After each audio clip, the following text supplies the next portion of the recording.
Are violence and war inevitable? Here's the long view. It's pretty accepted that for well over 200,000 years, hunter-gatherers, which are humans like us, lived in egalitarian societies. So how come, beginning around 12,000 years ago, most of them, within a pretty short period of time, gave up that lifestyle for settled agriculture, and in so doing moved to a different way of life and new social structures where a dominance hierarchy of the few began to take over from equality for all, which led to exploitation, slavery, violence, war, and all the rest of it? Well, first we have to start with the invention of scarcity, and the answer to that is multifaceted. Broadly speaking, a transformation like that could only have come about as a result of environmental factors pushing people into the imagined greater security that the longer term and more abundant supplies of food and other materials derived from farming would have been capable of producing. The trouble is, once that happened, there was no obvious going back, as it brought with it the creation of hierarchies and states, and ruled by those few who in previous societies would have been considered antisocial for their dominating tendencies. That minority would now have much freer rein for their deviant behaviour, resulting in struggles for power, the development of classes and rulers and ruled, and the emergence of what came to be considered natural orders, headed by kings, emperors, pharaohs, and high priests, with the majority living at a lower level of subsistence than as hunter-gatherers. This has been called the invention of scarcity. This, in turn, gave rise to full-scale predatory social systems. First slavery, then feudalism, now capitalism, where the majority have been kept in check by tiny privileged minorities, either by the threat of violence from higher authority and or by ideological constructs or smokescreens such as tribal loyalty or nationalism. In the lens of recorded history, the result of these dominant structures and of the conflicts over wealth and resources that have arisen between the privileged ruling minorities has been, and still is, large-scale violence and continual wars. And over most of this history, the explanation for this, found in writings, secular and religious, has been that conflict between humans is the natural state of things. Christianity, for example, expressed this through the idea of original sin, while commentators not dependent on religious doctrine tended to come to similar conclusions. For example, the 16th century Italian political writer Machiavelli, in his famous essay The Prince, stated that human beings were, quote, ungrateful, fickle, dissembling, hypocritical, cowardly, and greedy, end quote, and, quote, never do anything good except out of necessity, end quote. Similar views were expressed in the following century by the philosopher Thomas Hobbes in his Leviathan, which argued that human beings are greedy by nature and that human life is a condition of war of all against all. The following century, the economist Adam Smith in The Wealth of Nations also famously insisted that private interest, or self-love, was natural human behaviour, justifying a society based on the free market, where everyone seeks their own self-advantage regardless of the social and economic inequality that goes with it. Some questioning of these views did begin in the 19th century with the writings of Charles Darwin and early practitioners of the science of anthropology, such as Lewis Henry Morgan. But it was only in the 20th century, with the increased flowering of anthropology and the new science of archaeology, that serious doubt was cast on the belief that human beings were deep down selfish, wicked, and aggressive. As new perspectives emerged from growing evidence of how people had lived and interacted in the pre-farming era, the overwhelmingly longest period of human existence on Earth. Not that the traditional fixed human nature view simply went away. It continued to be expressed in much popular writing in particular. Examples of this between the 1950s and 70s were books like Desmond Morris's The Naked Ape, Konrad Lorenz's On Aggression, Robert Ardrey's The Territorial Imperative, and imaginative fiction like William Golding's Lord of the Flies, and arguably George Orwell's Animal Farm too. It also carried on coming from some scientific sources, for example, Richard Wrangham's 1996 book Demonic Males, Apes and the Origins of Human Violence, and most recently Richard Overy in Why War, 2024. Such writers tend to see war as having been constant throughout the whole of human history, suggesting that humans are war-prone and have what Overy calls a psychological predisposition for warfare. And this leads that writer to conclude that, quote, if war has a very long human history, it also has a future, end quote. But overall, the last 30 to 40 years have marked a significant shift in perspectives, both among social commentators and scientific experts. Among a slew of studies on this and allied topics, some of them reviewed in the Socialist Standard, are titles like Beyond War, The Human Potential for Peace, Team Human, Survival of the Friendliest, and Ultra-Social. These all tell their own tale.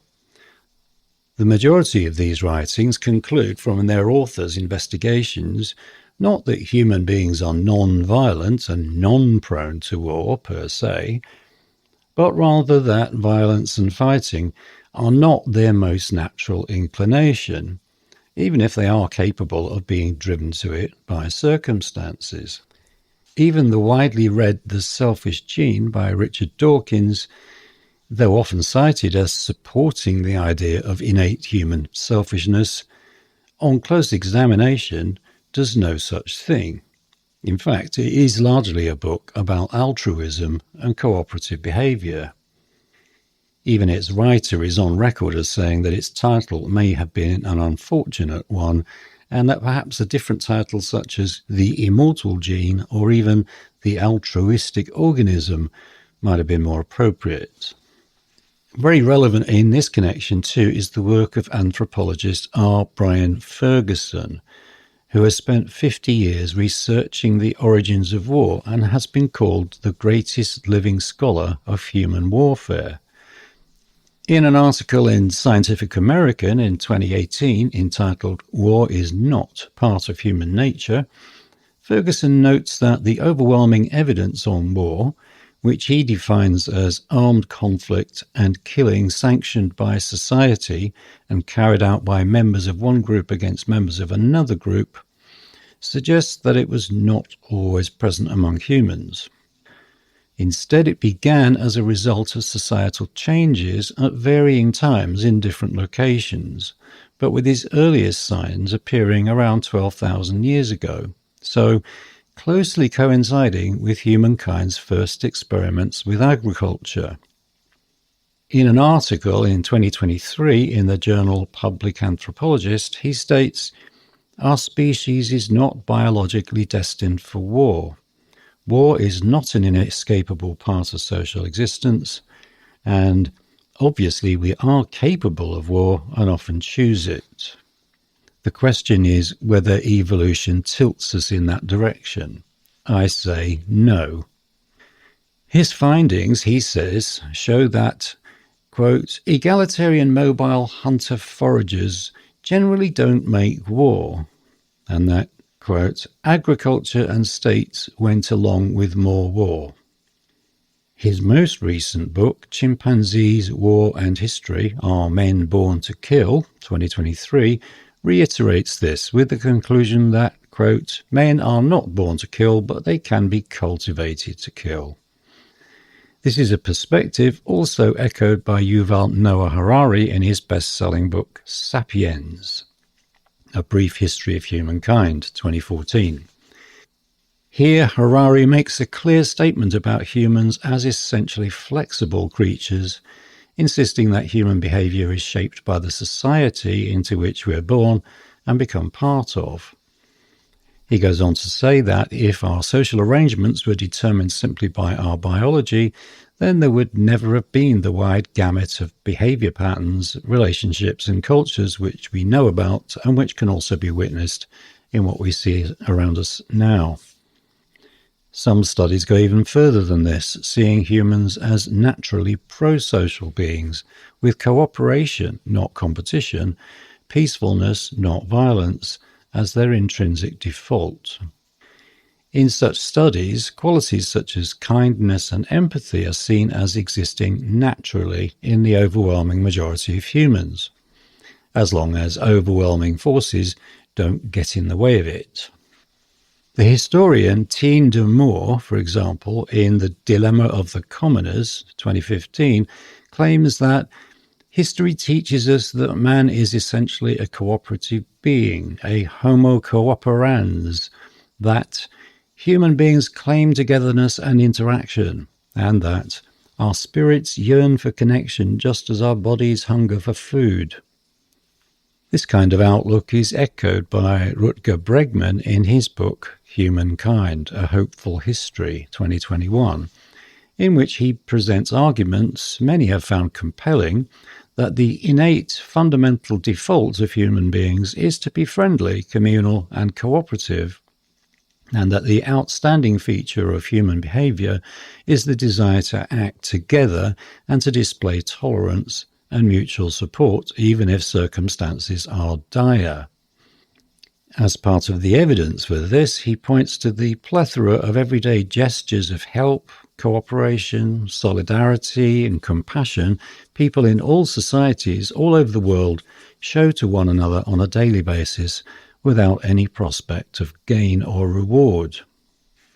John Gowdy's Ultrasocial, The Evolution of Human Nature and the Quest for a Sustainable Future, 2021, though in most ways a quite different kind of book from Bregman's, echoes a similar message, with statements like, our current predicaments are not gene-based. They have risen out of the material base of human economies and the associated cultural adaptations and supporting institutions. And with an insistence that if we have a nature, it is a pro-social one, a natural inclination to be empathetic, associative, and cooperative. Such considerations about human behavior have been accompanied, and often confirmed, by the more detailed and scientific studies of primeval hunter-gatherer societies that modern technological methods have made possible. A different study, for example, analysing evidence of traumatic injuries in 189 individuals from 25 different sites, revealed healed bone treatment, suggesting a story of mutual aid, patience and dedication among those people. This is Victoria Romano and others, Bone Trauma and Interpersonal Care Among Late Holocene Hunter-Gatherers from Patagonia, Argentina, published in the International Journal of Paleopathology, December 2025. It has been estimated that around 1 in 5 hunter-gatherers would have been likely to suffer some kind of injury or disability, and while most wounds would have been the predictable bruises and fractures of daily life, requiring only a short break from everyday activities, others were likely to have been worse, leaving individuals unable to hunt, gather, grind plants, craft tools, etc., for months or perhaps a lifetime.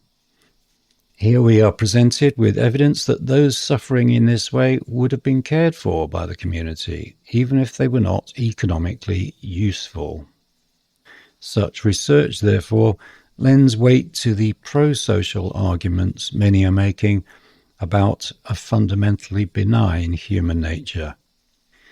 But in the end, whether humans are intrinsically pro-social or simply highly flexible, the evidence is that while violence and war are certainly possible forms of human behaviour, as both history and the present show, coexistence without violence or war also presents itself as another possible form of human behaviour. This was a reality recognised as far back as 1985 in UNESCO's Seville Statement on Violence, which stated it in the following terms: "Biology does not condemn humanity to war. It is scientifically incorrect to say that war or any other violent behaviour is genetically programmed into our human nature." And the undeniable fact is that the vast majority of interactions that take place in daily life between human beings are cooperative, peaceful and harmonious, not rude or cruel or antisocial. We do not normally expect to have arguments or experience serious friction with our fellow humans in the course of our daily activities, and most of the time we don't. And on the relatively rare occasions when that does happen, it stands out, precisely because it is rare. The broader point here is that while we do not say that the kind of society socialists advocate and regard as eminently possible will be entirely argument or conflict free, because no human society could be, we do say that the scope for argument and conflict will be far less than in the competitive, insecure society we live in under capitalism. This society, in both its ethic and its organisation, runs directly contrary to the normal human tendency to help and cooperate with others. It drives people to compete with others, to try to get the better of them and even do them down. And it does this by tempting people with the lure of gain or reward, often financial, so pushing them to behave in ways that divide them from their fellow humans, and often making the success of one into the failure of others. Given this reality, what is truly remarkable and significant is that despite the overwhelmingly powerful pressures capitalism places on people to get the better of others and so not be kind to them, in so many of the actions and connections and competitive situations created for us in our daily lives, most of us still manage to be largely kind to others, to cooperate with them and to share. In a new kind of egalitarian society, one of free and equal access, with no buying and selling or wages or salaries, with cooperative endeavour, and with technology and the abundant resources of the planet used to satisfy need and not for profit-making ends, is it far-fetched to believe that such behaviour will come fully into its own?